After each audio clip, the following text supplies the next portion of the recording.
అస్మద్గురుభ్యో నమః. కొన్ని కొన్ని అలవాట్లు గనక మార్చుకోకపోతే మనకి జీవితంలో కష్టాలు వస్తాయి అంటారు ధర్మశాస్త్రంలో. అవి ఏంటి అంటే చూడండి, చాలామంది పువ్వుల్ని తొక్కుతూ ఉంటారు.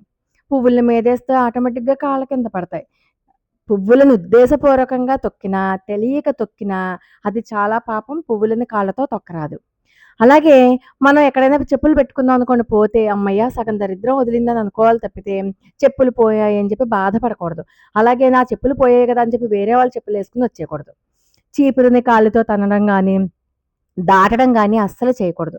రాత్రిపూట చాలామంది బట్టలు ఉతుకుతారు. రాత్రిపూట బట్టలు ఉతుక్కోకూడదు. గోళ్ళను సాయంకాలం, ప్రదోష వేళ, అలాగే రాత్రి మాటలు గోళ్ళు తీయకూడదు.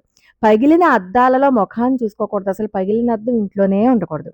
చీకటి పడ్డాక పువ్వులని గానీ, తులసిని గానీ దేనిని తంచకూడదు. సాయంకాలం దీపాలు వెలిగించాక, లైట్లు వేశాక ప్రదోష వేళలో ఇల్లు తుడవకూడదు.